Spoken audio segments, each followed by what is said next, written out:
Good afternoon, everyone. Welcome to Longform, the podcast produced by Jadaliyya. Our inspiration for these discussions is the well-known quote by Antonio Gramsci: "The old world is dying and the new world struggles to be born. Now is the time of monsters." I'm Bassam Haddad, and together with my co-host Mouin Rabbani, we are exploring this theme with a series of guests whose work has provided valuable insights into these issues and beyond.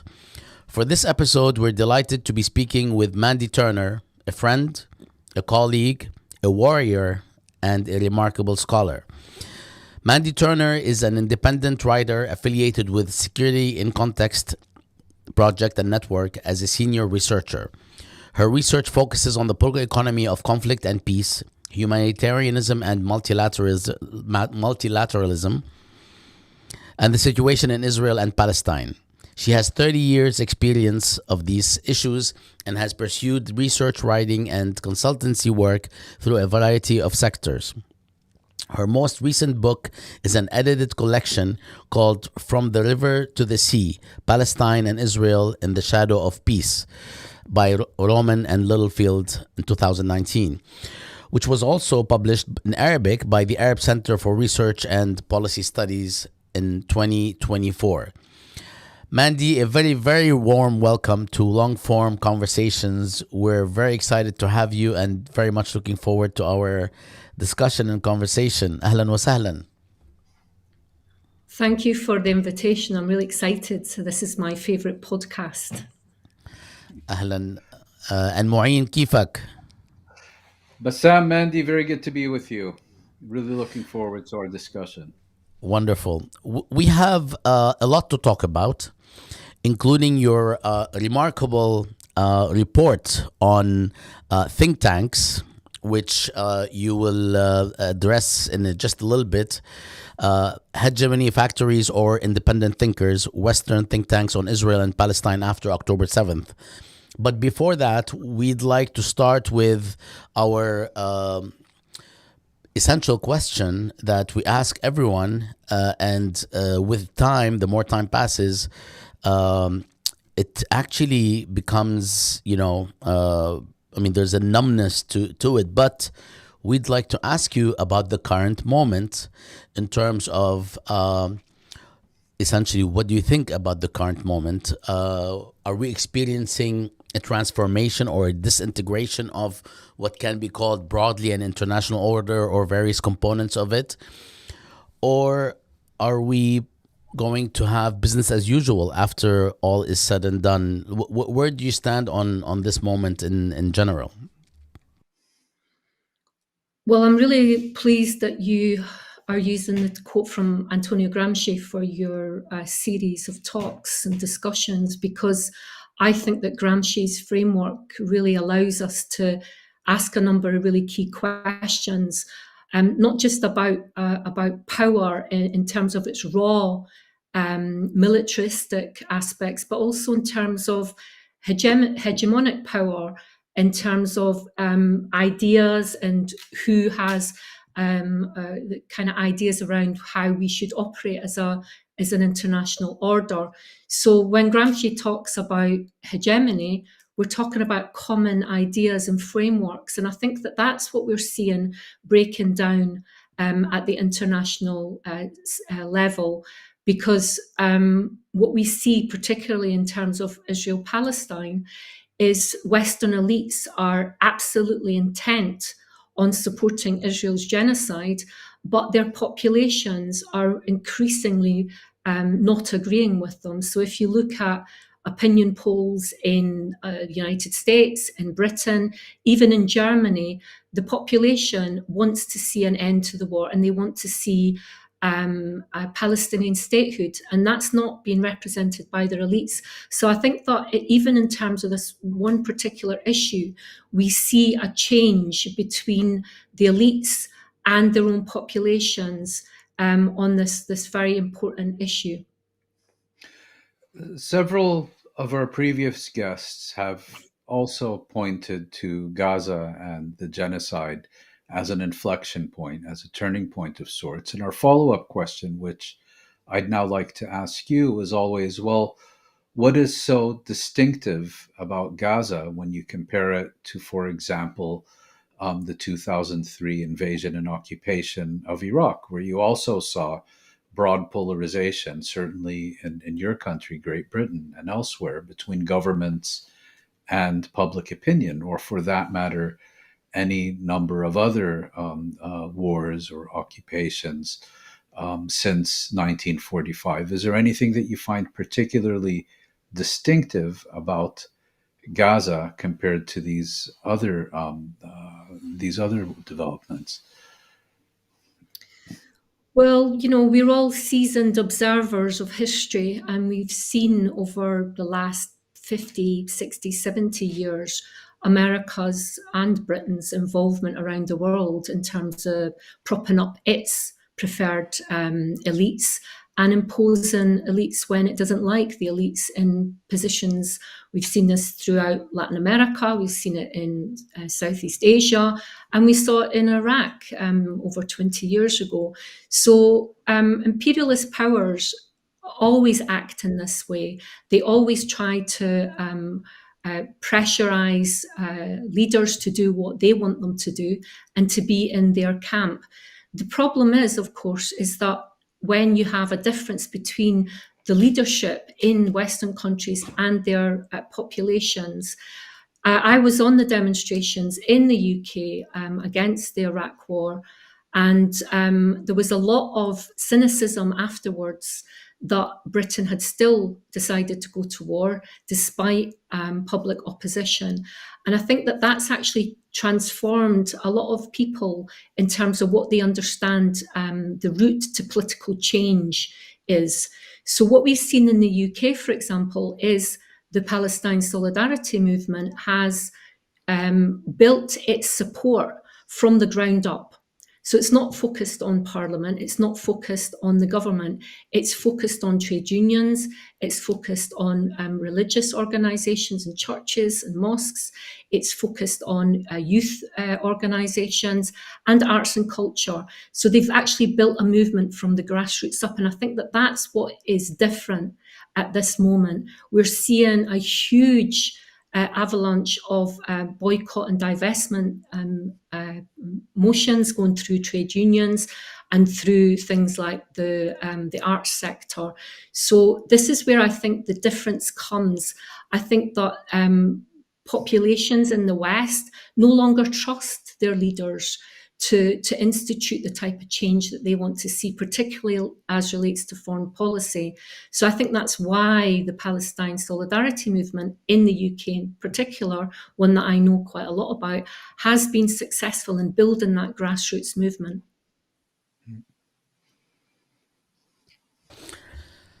Thanks, Mandy.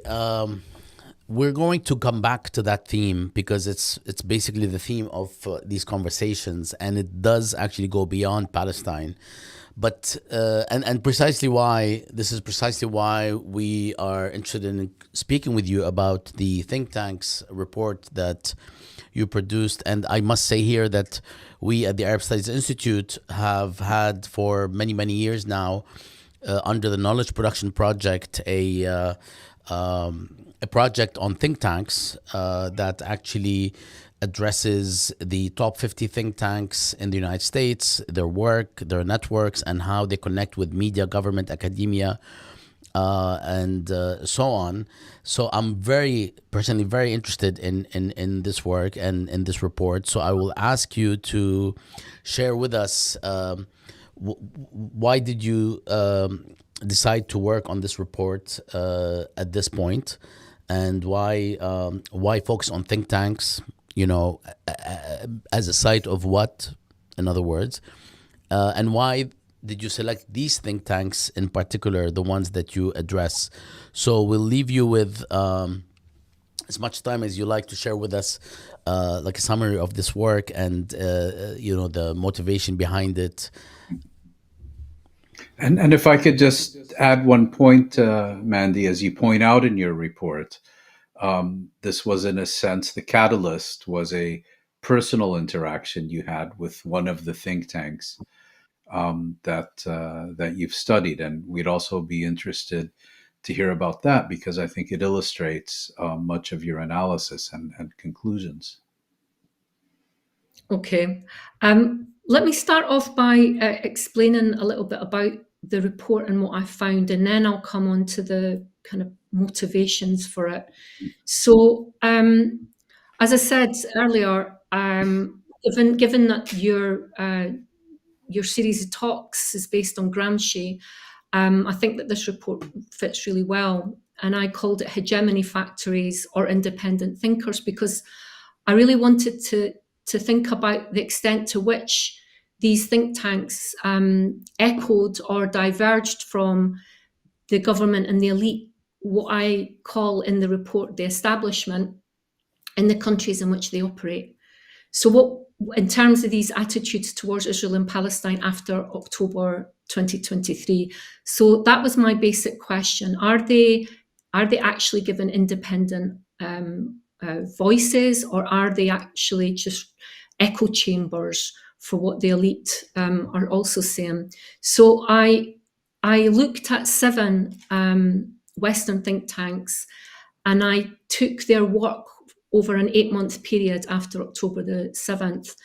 And I chose them based on the rankings of the group Academic Influence, which ranks think tanks based on citation and media involvement.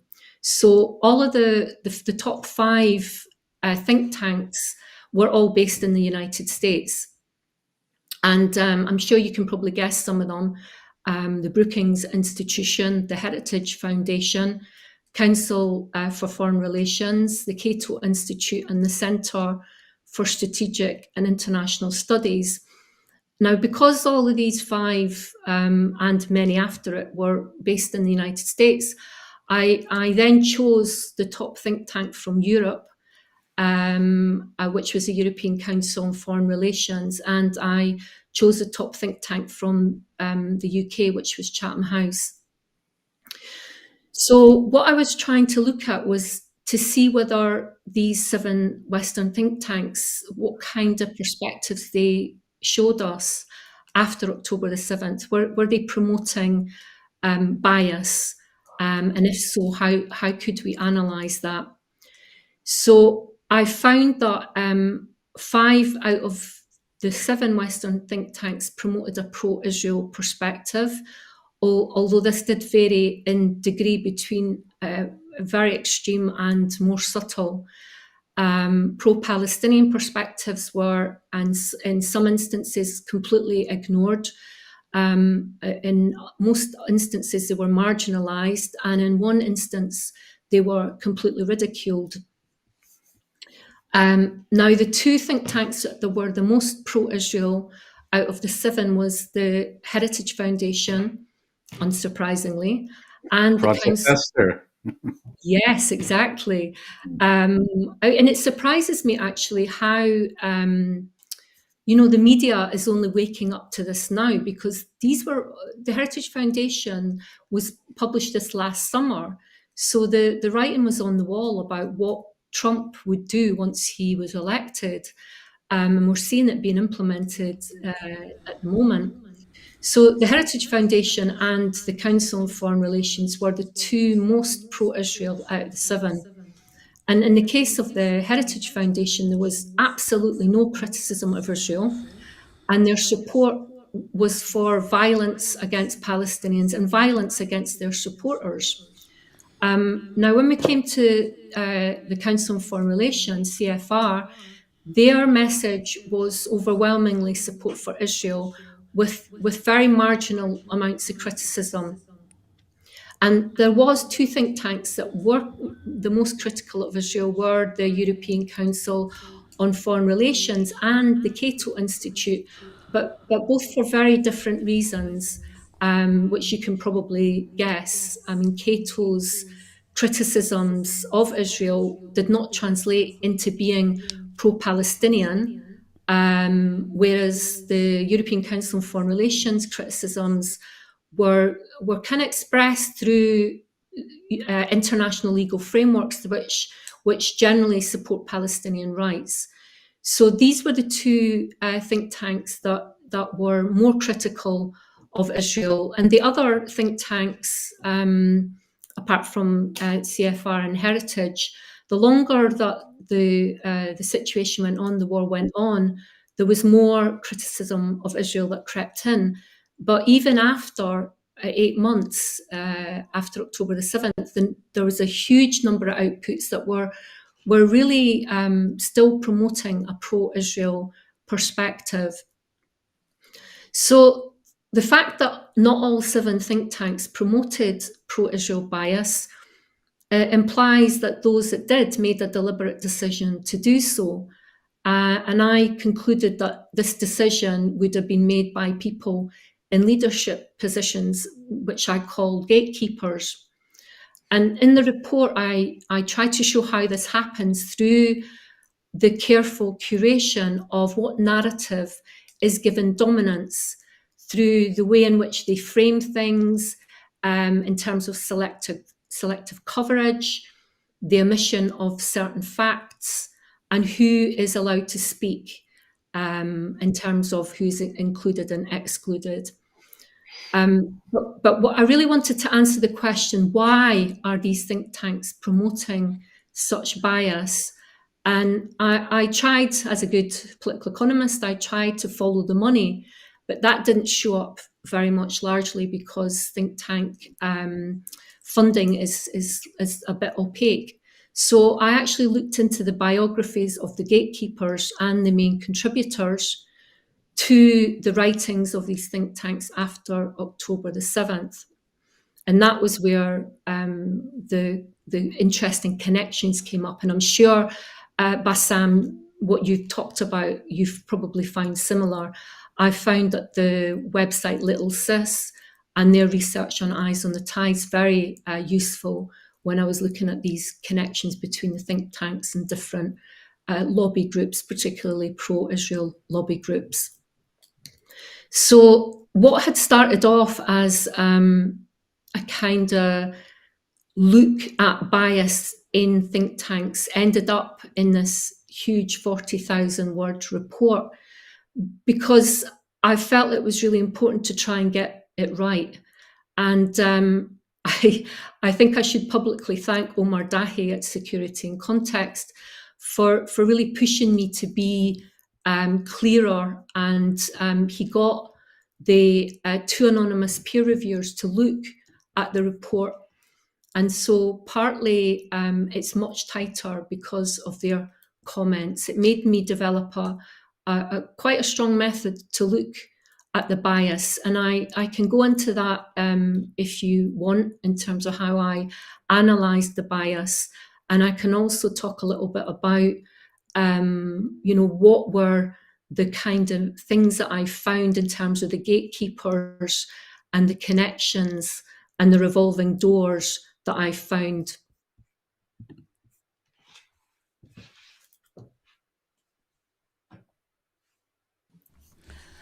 No, I'm very, very interested in this, as I shared, because of our own project, which is a little different in the sense that we were looking at all knowledge production, specifically within the academic context, and how think tanks have impinged on that, and how they actually rose up and multiplied, especially in the 1990s, in order to balance the liberalism of what's happening at the university in the university setting, which is really funny for many of us who are neither quote unquote liberal nor conservative, because we're like, hello. So this project that was started like many years ago actually addressed the connections between think tank personnel and government and media and academia, and how a lot of the think tank sort of, especially the well-known, more famous personalities, they actually circulated through these 4 media, right? Basically media, government, academia, and think tanks, and how they were actually used to provide congressional testimonies over the years, over and above anyone else outside the realm of think tanks in terms of percentage and proportion of people from think tanks. So this is really fascinating.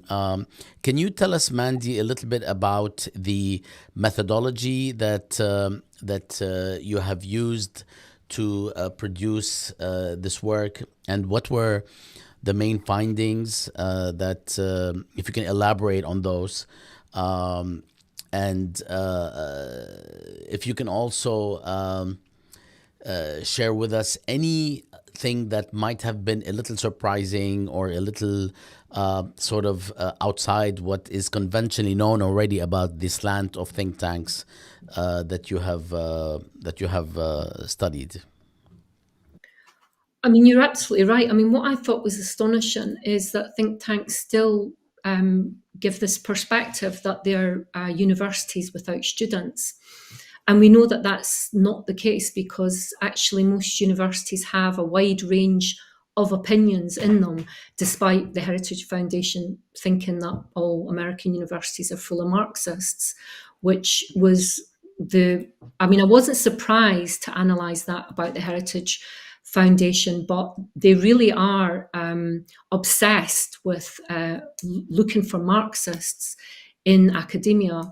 I actually had to introduce two certain specific concepts to look at the Heritage Foundation, which was Marxists and Black Lives Matter. So they're absolutely obsessed with Marxists in American university, or proclaiming there's Marxists there, and with the Black Lives Matter movement. So just to come back to your question about the methodology. So what I did was I defined what I meant by a pro-Israel perspective. And I defined it by using three key concepts. And one was that Israel promotes the view that terrorism by Hamas specifically and Palestinians in general is the main cause of the problems in Israel and Palestine. The second perspective from a pro-Israel point of view is that Israel's war in Gaza is in self-defense. And the third one is that anti-Semitism is what drives Palestinian resistance and criticism of Israel. So that's how I defined a pro-Israel perspective. What I found from that was that a pro-Israel perspective also tends to ignore or underplay Israel's repressive policies and practices towards Palestinians, both historically and in the current context. So that was how I defined a pro-Israel perspective. I then went on to define what I understood by a pro-Palestinian perspective. And I also came up with three concepts, which was one, that Israel is denying Palestinians the right to self-determination through structural, legal and political discrimination, or apartheid. Secondly, that there's been a process of dispossession and expulsion that has been happening since 1948, or Nakba, and that that there is a process of a replacement of Palestinian Arabs with Israeli Jews through state-sanctioned processes, or, as we understand, settler colonialism. So these three concepts were how I defined a pro-Palestinian perspective. And so obviously a pro-Palestinian perspective also tends to benefit when the situation is looked at both historically and in the current context.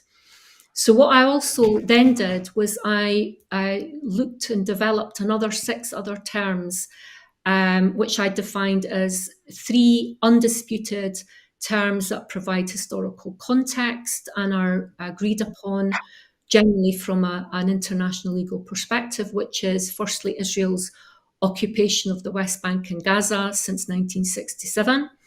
Secondly, Israel's settlers and settlements. And third, Israel's blockade of Gaza since 2007.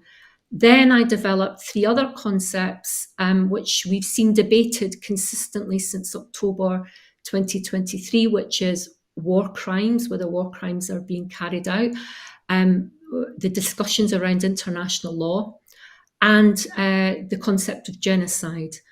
So what I did was that I looked for these terms or even explanations of these terms through nearly 200 what I refer to as outputs from these think tanks over the 8 months.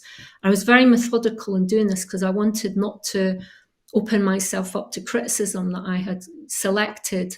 So I basically looked at everything that was published on their websites, whether that be written or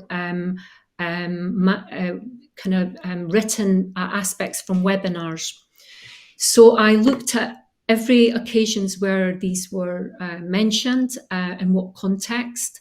And I also read all of these articles. And to be honest with you, after reading 200 of these articles, I was just so angry at the level of bias. It was actually, I had to take quite a lot of time to think through how I was going to select certain aspects to look at.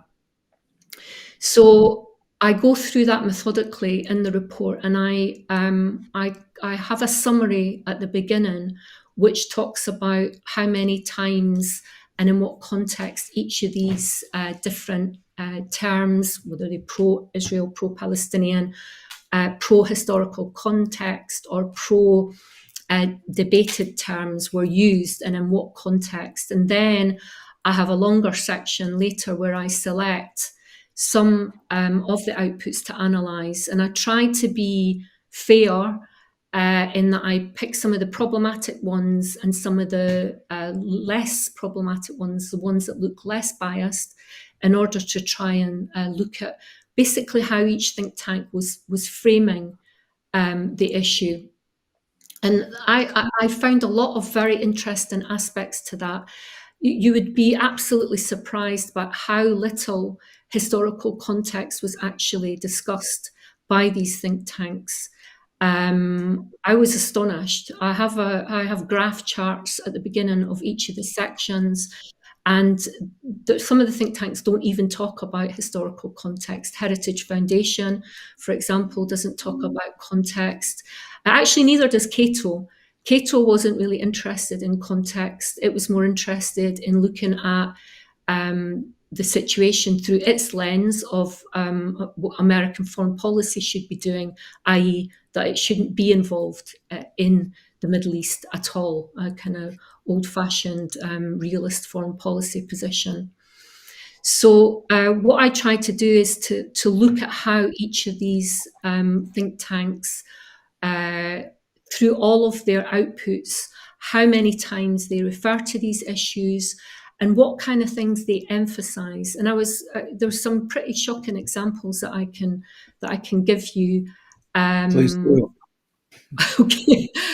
Let me give you one that I think is really, absolutely, to me, is really fairly terrible.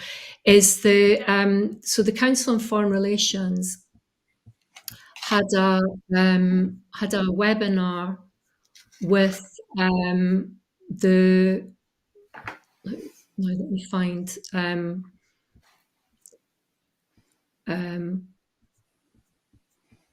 So this someone called Israel's Special Envoy for Combating Anti-Semitism. They had a webinar on the 26th of October, and this went on for over an hour with this special envoy called Mikhail Kotler-Wunsch. And that was the most biased I heard outside of the Heritage Foundation.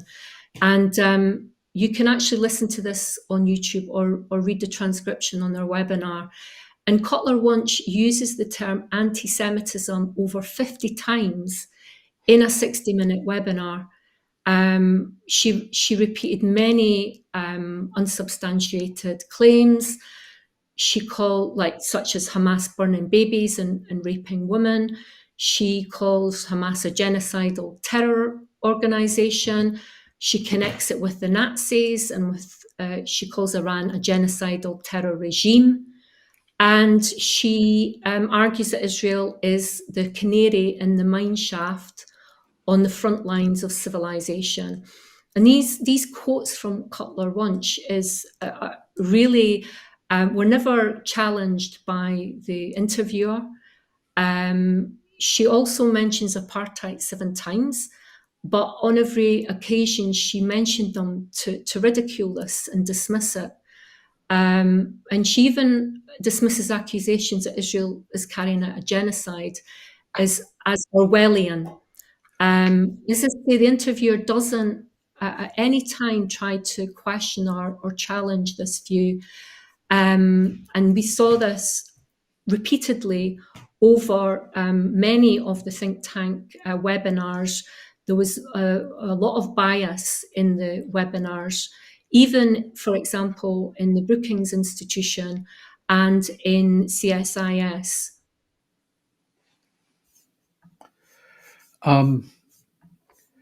But as your study makes clear, Mandy, you don't just look at the articles and webinar transcriptions of these 7 think tanks, but you also look at their organizational profile. Specifically, you look at their boards of trustees and what you quite accurately refer to as their gatekeepers. Can you elaborate a little on what you mean by this and why you felt it was important to do so? So after analysing all these outputs, I wanted to understand why these think tanks were so biased. And the answer didn't lie in funding. I looked. I only found one connection between one of the think tanks and a pro-Israel funder, Haim So don't Shaban. follow the money. Yeah, I tried to follow the money as a good political economist, but it didn't show up much. It only showed up the money that the Brookings Institute received to set up their Middle East Centre. What I actually found and decided to follow was what are the CVs and the backgrounds. So what Bassam was referring to earlier about where do these people come from? Where have they circulated from? Most of them have come, the main writers and the directors of the Middle East programs in these think tanks, most of them have come from a policy background or have served in government positions or, more problematically, in the security services. And we don't see many of them as actually having been academics. Of course, there are some that have been academics, but when you see that they have CVs which are all about circulating between government, in and out of different think tanks, and into business as well, we see that actually what think tanks are is they're part of the establishment. They're very much part of the policy-making elite that are creating the policies towards Israel-Palestine in the United States specifically, but also in Britain. I mean, Chatham House is also a good example of this. So when you look at these gatekeepers, I mean, I refer to them as gatekeepers because actually when you look at these think tanks, they use a lot of unpaid labor. They bring in a lot of academics like myself or Mouin. They'll probably ask you to write for them for free. And so they do bring in other people on occasions. But what I refer to as the gatekeepers are the ones who are either the overall director of the think tank or the director of the Middle East program in these think tanks. And they have the power to decide who is invited in to speak, and they are able to curate the perspective overall. And we see, for example, in the Brookings Institution, Nathan Sachs, who's the director of their Middle East program, he produced the most outputs after October the 7th, unsurprisingly, as the director of their Middle East program. But that meant that his perspective, which was very pro-Israel, got more of an airing compared to other people. So the idea of gatekeepers was to try and understand how and to what extent anyone is managing to direct and curate the overall outputs of these think tanks. But I notice you're focusing very much on senior staff. rather than boards. Is that correct? I did look at the board of trustees, and for each of the think tanks, I go through the boards of trustees, and you won't be surprised to hear, either of you, but particularly you, Bassam, given the research that you've already undertaken, that all of the boards of trustees are mostly from the business sector or the policymaking sector, or, as I say, even more problematically, from the security sector. Very, very few of them are from the academic sector. And if they are from the academic sector, they're usually high-ranking VCs of Ivy League universities who probably haven't been at the coalface in terms of teaching for decades, if ever. So these think tanks are run by the establishment. They're not going to allow too much criticism. They're not going to allow the hegemonic pro-Israel perspective in the United States, or in the UK for that matter, to be overturned. And that was the conclusion that I came to, that why would an organization allow criticism of Israel if the boards of trustees and the gatekeepers are all pro-Israel? You use the term manufacturing consent on multiple occasions in your report, which, of course, Noam Chomsky and Edward Herman introduced many years ago.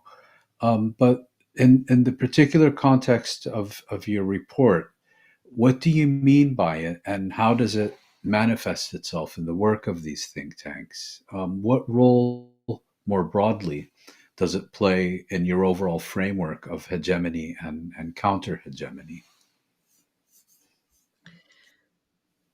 So manufacturing consent, of course, Chomsky's term, is a really important one, I think, for looking at how we can use a Gramscian framework and how certain ideas are curated. But I mean, I think the terms of manufacturing consent, I tried to show that through, there is some criticism allowed in, but not enough to overthrow or overturn the dominant narrative. So you saw this repeatedly. You would see an article, or there would be one webinar where there would be criticism of Israel, but that would be one output in amongst a sea of other outputs where Israel was, there was a much more pro-Israel perspective given and less criticism of their actions in both Gaza Strip and in the West Bank. In fact, most of the think tanks didn't even cover what was happening in the West Bank, which, as we know, Israel's military actions and the violence of its settlers has accelerated since October 2023, and that barely registered on a lot of the think tanks' radar. So, along with manufacturing consent, I also refer to the idea of manufacturing dissent, because some dissenting voices are allowed in, but not enough to basically overturn the kind of hegemonic viewpoint that think tank is putting out. And that's a nice prompt to ask you, both on this particular topic and in terms of your motivation for producing this report, about a interaction you had with one of the think tanks that you studied, namely Chatham House. Yes. Basically, I was motivated to write this report and to do the research for three main reasons. And the first one, I'm very open about this in the report, and the anonymous peer reviewers actually urged me to do this because he said it's important for this not to be buried in a footnote. So what happened is that a few days after October the 7th, a friend who's a professor of Middle East Studies at London University contacted me and said that Chatham House had asked for my number Could he give it to them? And I said yes. They called me and asked if I would write an opinion piece on October the 7th and what was happening. Israel had already started its bombardment of the Gaza Strip, and people were already predicting genocide. I was surprised because it's no secret what my view is. I have long argued that this is a situation of settler colonialism and apartheid that can only be ended through a process of decolonisation, not through bilateral negotiations. So I was extremely surprised when I got the invitation from Chatham House, because Chatham House is very establishment, incredibly establishment. So I was very surprised.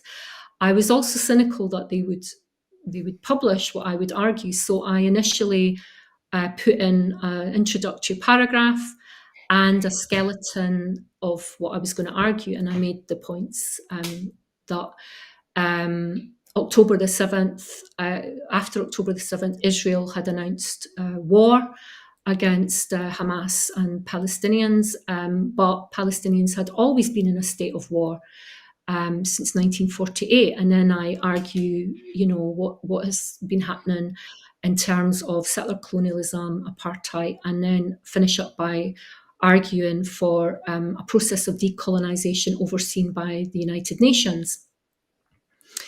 They said, okay. And I, again, was surprised, but I wrote it. I co-wrote it with someone at Chatham House, because that's how Chatham House work. If you're not a fellow with them, you have to co-write.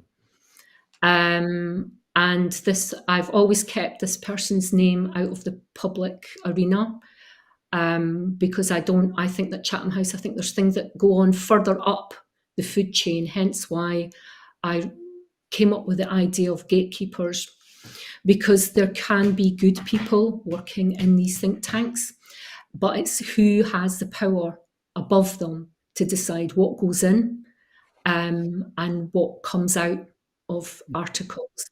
So I then was sent back the article edited. Now, I've been an editor of a journal. I'm a former journalist. I know what editing is. This was not editing.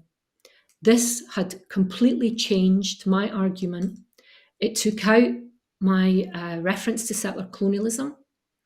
It took out my reference to apartheid. And it took out my conclusion, which was that we needed a process of decolonisation, and put in a new conclusion, which was that there needed to be a resurrection of peace talks and the two-state solution. Now, I know that with these, there's always a process, a come and go in order to get anything published. But I was so annoyed by this that I said, I'm happy to take edits, but my bare minimum is that settler colonialism stays in, apartheid stays in, and a process of decolonisation as my conclusion of what needs to happen, needs to stay in. And I was told that under no circumstances would they publish it like that. So I withdrew it. I then sent the article, both the original article plus the article with all the edits in track changes, to a couple of friends at Jadaliyya, one of which was Lisa Hajar and the other one Bassam Haddad.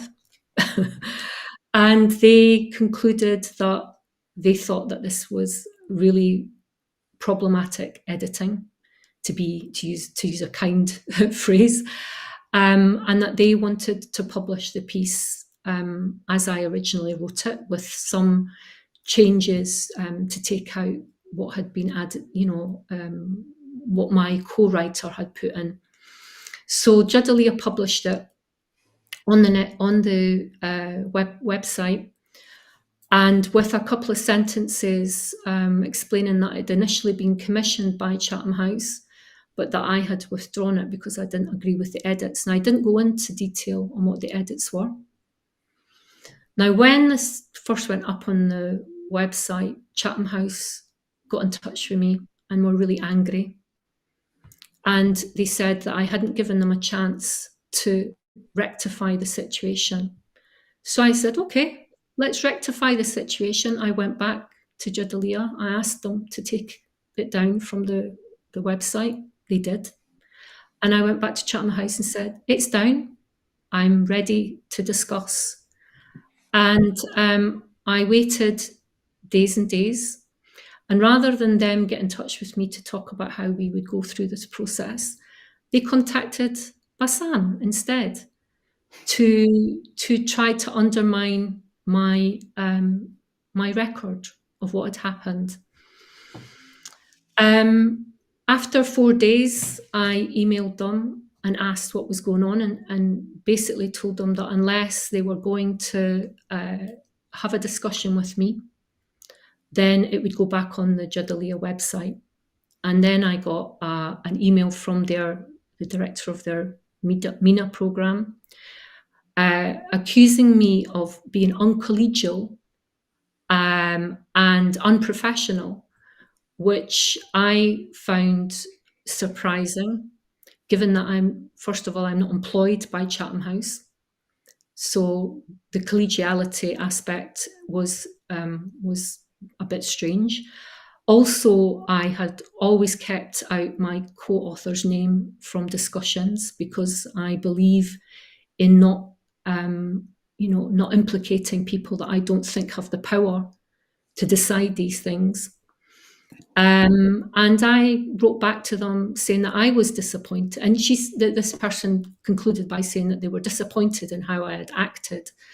And I had replied by saying that I was disappointed because I had felt that them coming to me was an indication that they wanted different voices, and that this was an indication that they didn't, that they wanted to co-opt critical voices and then push certain ideas onto these critical voices.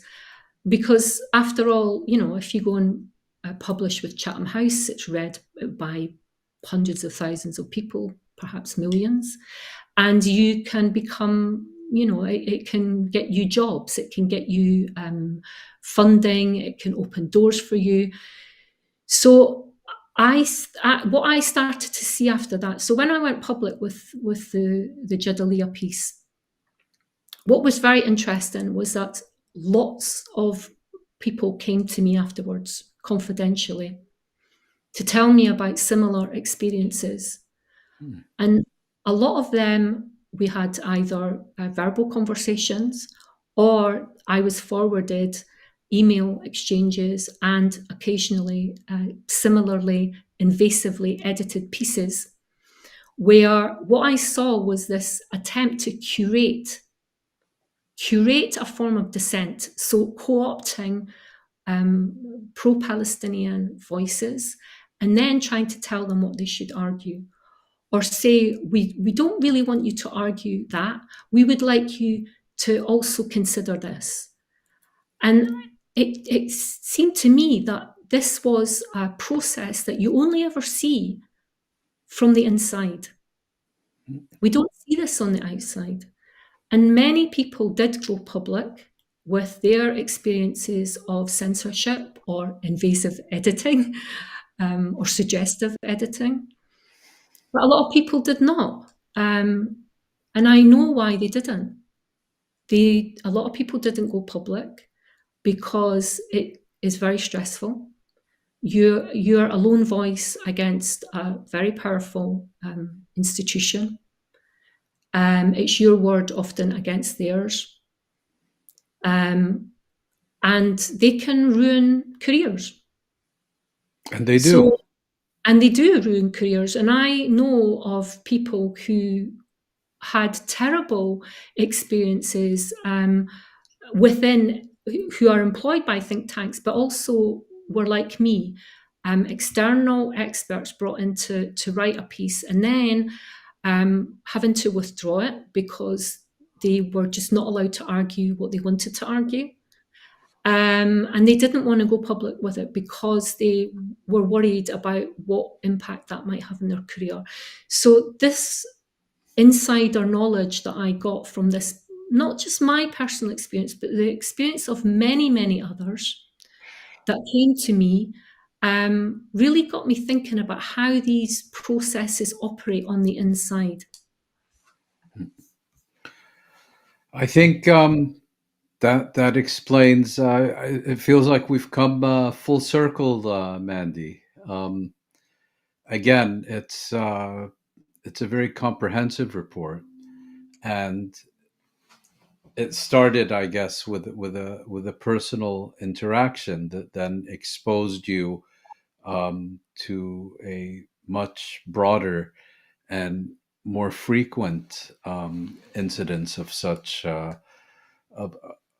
of such things happening, and that led you, I think, to consider it important to look at think tanks as a phenomenon. I mean, as I'm sure you've noticed during the past year and a half, the focus has been very much on governments, on media, and to an extent on academia. But the missing link, in a sense, are these think tanks, because they do play a vital role in setting the agenda and promoting certain policies and narratives.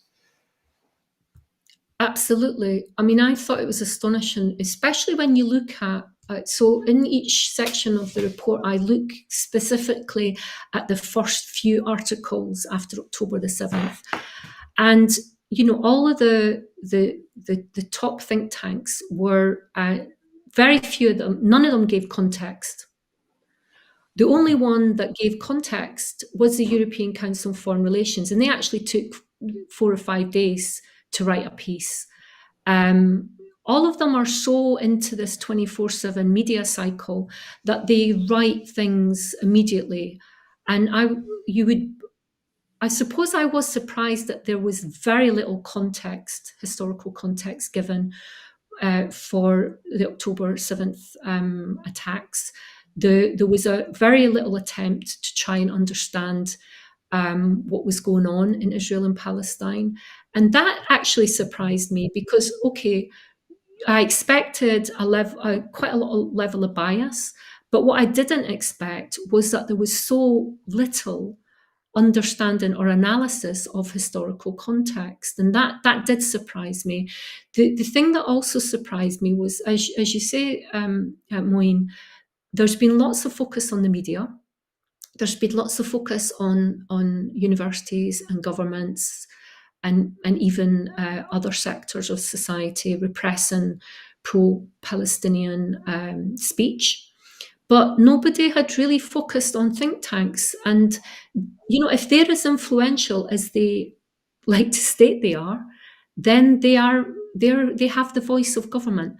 And the other thing that they have, which I find deeply problematic, is that they provide a lot of the talking heads that go on the media shows. Yeah. And nobody stops to think, what is this person's politics on this? They immediately think, oh, an expert.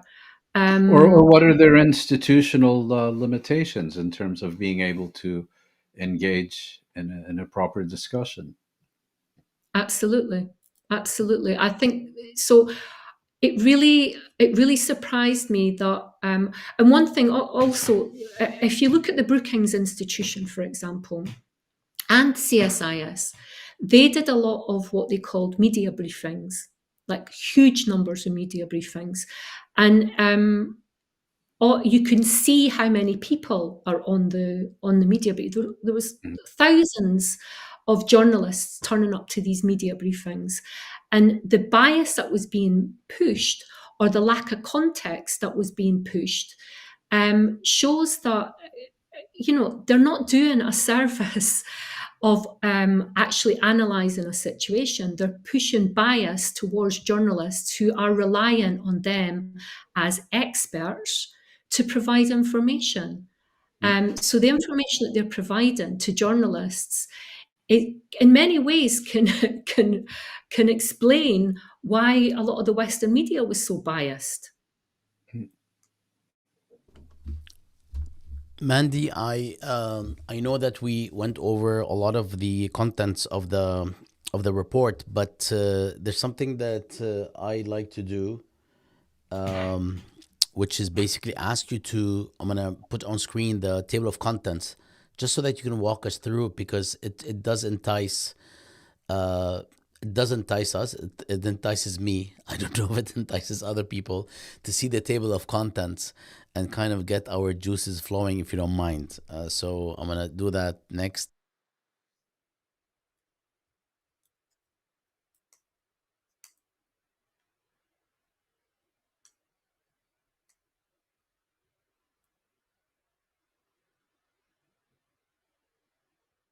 I could just see the cover page. Sorry about that.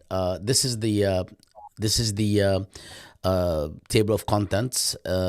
Just to also reiterate, this is from the Security in Context Research Project and Network, and this is a sister organization to the Arab Studies Institute. And we are very closely connected at various levels. So here we go. And of course, you can find this at securityincontext.org, or is it .com?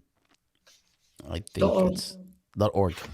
Okay, I should know better, actually, but I don't want to switch the screens. All right, so here we go. I'm going to go to scroll up, and if you can just share with us what is it that we're looking at. This is the blurb for Security in Context. This is your bio, and there is the citation, and then here it is. This is the table of contents. If you can just go through, if you don't mind, the basics, we would really appreciate it. Okay, so in the introduction, I start off with a quote from Ghassan Abu Sitta, who, as we all know, is a very famous British Palestinian doctor who has gone to work in Gaza on many occasions, and is also the rector of the University of Glasgow. And he's put something on Twitter on the 1st of August 2024, which I used to frame the report. So in the introduction, I start off with his quote, which is, "The silencing of pro-Palestinian or anti-genocide voices is the reason why this genocide is still going on after 10 months. And so I kind of take that in the introduction, and I try and show, and I say this is why I focused on think tanks, because I think that they are a very important part of the information ecosystem when we're talking about any political issue, and especially on this issue. So I talk about, in the introduction, I talk about how I developed the ideas of what is pro-Israel perspective, what is a pro-Palestinian perspective, how do we understand historical context, how do the think tanks talk about disputed aspects such as genocide. And then I have a section on how the research was conducted. And there I go, that's really for the academics, to try and go into detail about how I did it through different types of software and techniques, because I really felt, and as I say, Omar Dahi and the two anonymous peer reviewers, we felt that this was so important that we needed to get this right. We needed to make it as tight as possible so that I couldn't be accused of making it up. So that's why I have a strong section on how I undertook the research. Then I have a section on what motivated me, and that's when I talk about my experience with Chatham House, and I talk about how the media has been a focus, but nobody's focused yet on think tanks. And then I have a section on general key findings. And some of the general key findings are the ones that summarize what is taken as a whole, what these think tanks did. So that's where I start to develop the ideas of, what was the dominant message? How many were privileged and pro-Israel perspectives? What were who were the gatekeepers? Who was sitting on the boards of trustees? how can we understand them in terms of the revolving door. I also talk about how the different concepts are used. So how many times was terrorism used by the think tanks? How many times was Nakba, or even an explanation of what Nakba is, how it's used?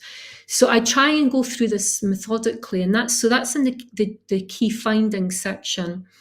I also talk about what key issues and incidents were glossed over or absolutely ignored, and while there's really a lot in there that I can't go into, I think one shocking one to bring up here is that none of the think tanks referred to or discussed Israel's use of torture against Palestinians. The use of the term torture was used by the Heritage Foundation and the Brookings Institution to discuss Hamas's treatment of Israeli hostages, but it never was torture being referred to, and this was actually being referred to in the media. So even if we compare the media with these Western think tanks, the media in some ways was being more critical, which I thought was an astonishing finding. There's other aspects as well that I refer to, such as referring to Palestinian children in Israeli custody as teenagers rather than children, but referring to Israeli children who had been taken as hostages as children. So it's this biased language as well that I found was quite surprising. So each of these, then I go on to look at each think tank in turn. And I split it up into 4 sections, one of which is origins and funding. So I give a little brief potted history of the think tank and where it emerged from, and what it's understood as in terms of its position in the political landscape. Is it seen as liberal? Is it seen as right-wing? What does that mean? Then I go on to look at the gatekeepers and the personnel and the connections. So I try to look at whether the gatekeepers, and what I mean by gatekeepers is, as I said, the directors of the think tanks and or the MENA directors. And I look at what connections they have, what their backgrounds are, where they've come from, what they've argued before October the 7th. And I, as I say, I look at whether they have connections with what we would understand as pro-Israel lobby groups. And that's where we start to find some interesting connections. Then I go on to an analysis of some selected, what I refer to outputs, because some of them are transcriptions of webinars. So any written output that was on the website, I analysed. If the webinar wasn't turned into transcription, I didn't analyse it. I tried to be methodical so that there was some kind of method in my madness, if you like. And in that section, it's actually a lot shorter than what it started off at. One of the anonymous peer reviewers said there is such a thing as too much information. So I kind of tried to cut them down, and so took a selection of what I saw to be very biased framings and less biased ones that try to talk about context, but also to analyse how did they talk about the context. And what can we learn from that? And then, of course, I list the outputs so that people can go to the websites and look at them themselves. After looking at all 7 think tanks, I then cover conclusion. And I have an appendix on understanding think tanks, because I think it is important for those people, I mean, academics and think tankers generally know what think tanks are, but a lot of people don't. So when I was obsessively writing this, I was speaking to lots of friends who are from all walks of life, and they would say, what's a think tank? So would have to explain. So I think it's important that we do have that discussion about what a think tank is. And so I do have an appendix which talks about what think tanks are and why, particularly the system in the United States has so many. I mean, there's a enormous number of think tanks, which seems to be the product of the American political system that at the end of each administration, there's all of these, policy advisors that are spat out into the ecosphere, and they all need jobs. And then they circulate back in when their political allies get back into power. We don't see that as much in Europe, for instance, or in the United Kingdom, but you definitely see it a lot in the United States. And I think this is why it kind of explains a lot about the bias that we see in these leading think tanks, particularly on Israel-Palestine, although it would be very interesting. And I've often thought that if someone would give me funding, I would love to do an analysis, get a couple of experts in on different countries or parts of the world or issue, and look to see what kind of biases and what omissions are left in these think tanks. What kind of message are they trying to put out? But I think particularly on Israel-Palestine, it's such a problematic issue in terms of suppression of pro-Palestinian perspectives, that it's very clear we can see what's happening in terms of the think tank relationship with the American administration. The revolving door at work. Absolutely. This is fascinating. I'm really glad you went over the table of contents, because it's basically what people might want to know to learn whether they should look further into it. And like right now, I feel that I should go back, because I did read it, not as closely as I should, because these days it's very difficult to read things very closely given what's happening. So I'm going to go back and look at some of these segments, and I'll be in touch with you separately, because there's a lot that to talk about.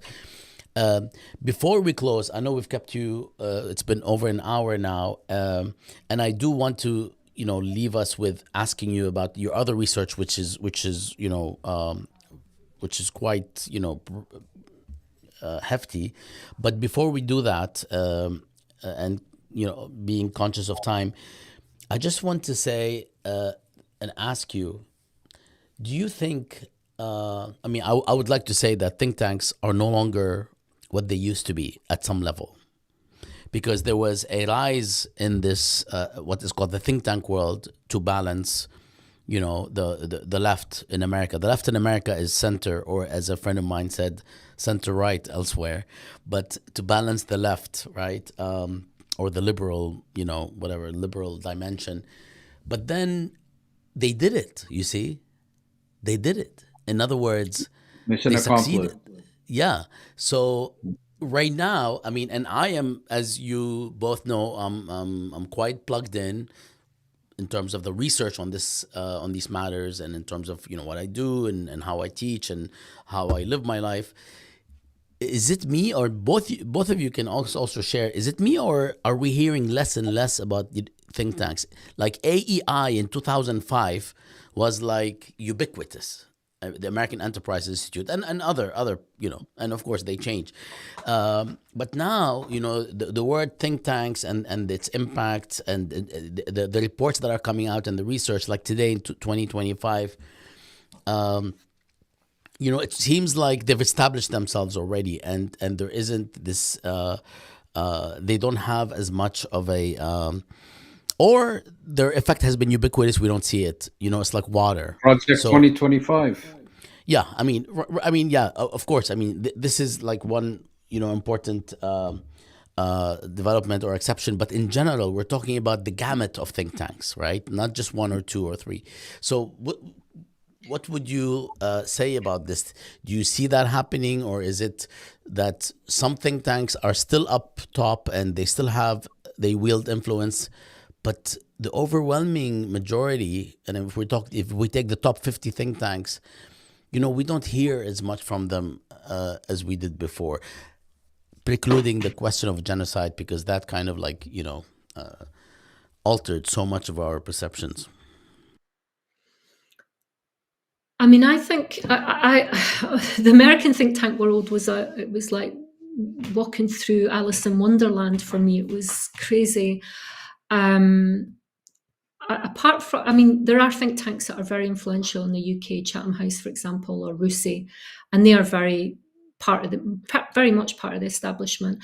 But what it appeared to me, what you see in the situation in the United States, is that these think tankers seem absolutely embedded in certain circles of policymakers.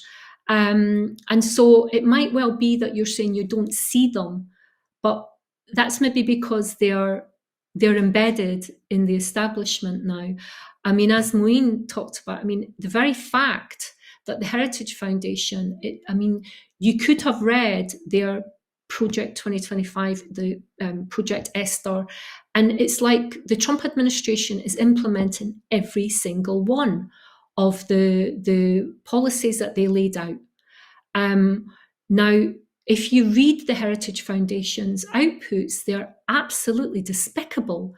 They were calling for the arrest and deportation of pro-Palestinian students back before Trump was elected.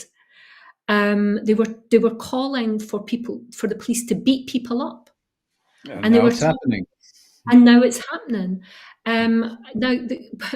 Not just to focus on the Heritage Foundation, though. If you have a look at you probably already know about this organisation, Bassam, but I had academic influence, and apparently there's a bunch of other organisations that look at influence, how not just think tanks, but how I suppose universities, etc., and they measure their influence based on academic citations, media citations, and if they're being asked to come and speak in Congress. So they actually show you in numerical terms what's happening there. And I had a look at this, and it doesn't look like that the influence is declining. It actually looks at the influence is rising. And problematically is that I think we see more and more think tank experts being the talking heads on media shows. And it's like a vicious circle or virtuous circle, depending on your perspective, is that think tanks rely on being quoted in the media to show their funders that they're relevant. And the media relies on the think tankers to be able to, at the drop of a pen, to come into the studio and speak. Now, there's very few academics that can do that, purely because we know that with the academic cycle, to be able to just drop everything and go into a studio and talk is just impossible, especially in Britain, because our universities, it's like a sausage factory these days. But that's why these think tankers have become so influential, because that's where they make their bread and butter. To go on radio, on TV. Every time I hear, we've got someone from the Brookings Institution or someone from Chatham House, it just makes I just like, and we're expected to think of them as neutral experts. It could very well be precisely like what Mouin said as equip, but that mission is accomplished. So the actual visibility in, like, I don't know, between 2000 and 2015, I mean, there was an attempt to actually get this done, which is now, all accomplished, I presume. And it's organic that they are part of the decision-making process. But we're also talking about a smaller number of them that are in the spotlight, right? I mean, it's also about who's in charge. Like right now, we have a deluge of, more right-wing think tanks that are extant, that are up front. But yeah, that could very well be. I mean, this is precisely the work that you're doing, and that the work that we're, sort of trying to unearth. Even though our last project basically did, conclude so far around 2022, and it seems to me, because of the way knowledge is produced and knowledge is consumed, it seems to me that they have served their purpose. a select few will continue to have disproportionate influence. But I feel that we're going to see a new sort of formulation or configuration. I'm not sure, which will not eliminate think tanks, but it'll definitely bring about a new way of I don't know, producing or consuming knowledge, because that's what, if you, like you said, you look at CNN or Fox or what have you, you do see these names, but you see less and less numbers of think tanks being sort of fronted. So I this is like completely like a speculation about what are we going to see next in terms of the development of think tanks, and in terms of how knowledge is produced and how it affects policy. I think the thing is, sorry. No, I mean, this is something I'm thinking out loud about, given that things are also changing in terms of, like, for instance, right now, the networks, the actual traditional news networks, are being beaten every single day by what used to be called the new media. It's no longer new media. Like, for instance, by podcasts and YouTube hosts and so on, and you can see how people even within think tanks are now having their own shows on YouTube and on social media in order to actually continue to be relevant, while the traditional think tanks have a direct line to power in some cases, depending on who's in power, and they're still wielding that influence. But I do see a sea change, and I think that's something that's not going to be very clear until like a couple of years from now when we look back. But this is exactly why there's a disjuncture between what the political elite think and the establishment, the wider establishment, and what young people think specifically, because they're not listening to think tanks. They're not reading the stuff that goes on Chatham House's website. They're not listening to BBC Radio 4 when they get someone on from Russie. They are consuming their media elsewhere, and that's why when you look at what think tanks are, they are reproducing the type of colonialist, Orientalist knowledge that most young people and most academics are critical of. So this Not is only why that, they have the option to ignore it, which back in the day we didn't. Absolutely. But the thing that's, I think, is also really interesting, it's not necessarily just that think tanks are influencing policy. I think that think tankers are feeling that they have to suck up to the administration, the government in which they operate in. So they only employ people that are going to reproduce the perspective of the government. So, for example, Chatham House. When you analyse Chatham House's outputs, they have 3 or 4 main messages, and that's all connected to Britain's colonial past. So they are absolutely obsessed with the idea that the GCC countries, the Gulf countries, should be leading the process of peace in the Middle East. And they think that the Abraham Accords should be extended to Saudi Arabia, and that they're the best thing for peace in the Middle East. They also think that Iran is the problem. And they think that that bilateral negotiations under the auspices of the Americans is the way forward. Now, that's British foreign policy. And that's the think tank, the main think tank in the UK that's putting out that messages repeatedly. Now, where is the direction of travel going? Is it that they feel that they have to say this so that the British government listens to them? Or is it that their writers believe that? Or is it that the gatekeepers make sure that the people that are writing argue this? Absolutely. I mean, this is fascinating, and it's really, really important to trace it, actually, especially in this moment, because today, 2000, and I'm not talking about the past few years, I'm literally talking about 23, 24, 25, and how you are seeing this sort of deluge, this kind of like, this exodus towards these new forms of communication and knowledge production within social media.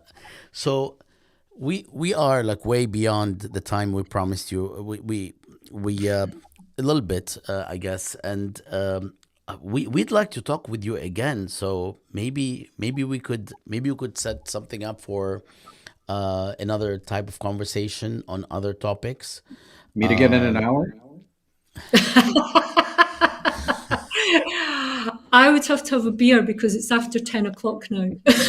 No, no, yeah, and we have to be mindful of that as well. So, That's okay. Mandy, you never disappoint. You are always, on point, and we are very excited that Yes. we are gonna show this and reveal your research and also look at the context within which your research, this particular research is taking place, which is security in context, which I advise everyone to take a look at, alternative ways of looking at the question of security and much more at securityincontext.org. And yeah, any parting words, Mandy, and of course, Mouin, you can Well, just interject. it's really been a fascinating conversation. Thank you so much, Mandy, and also I hope people will not only benefit from this discussion, but also be more interested in reading your report and more generally learning more about think tanks and the roles they perform in the policy process. So, thank you very much. Yeah, thank you for having me on. I think that the main message I think I wanted to do with this think tank report and with my other research is to shine a spotlight on the establishment. It's not just the And government. you've certainly done. There's other layers.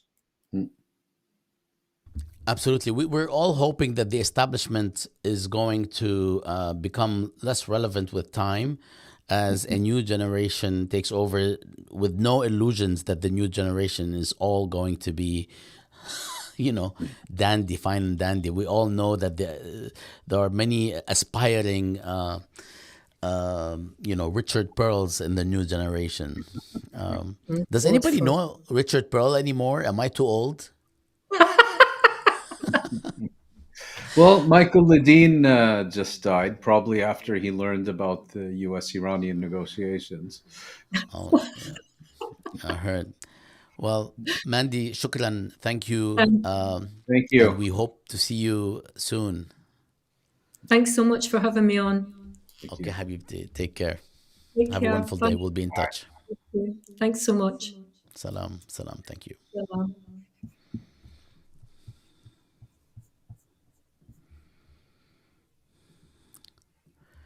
So, Mu'in, Well, hmm, think tanks.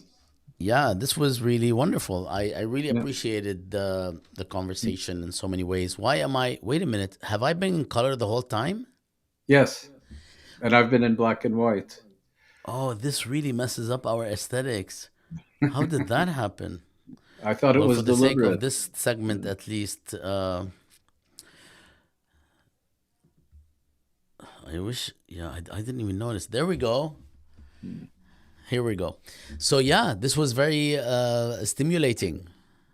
It's an understudied subject, and I think she shined a very bright light on it. Yeah, So, I did not mean I did not mean to say something about the question of the important. I mean, the importance is still there. It's just a little different because the yes. importance of think tanks is now embedded and organic and part and parcel of power relations.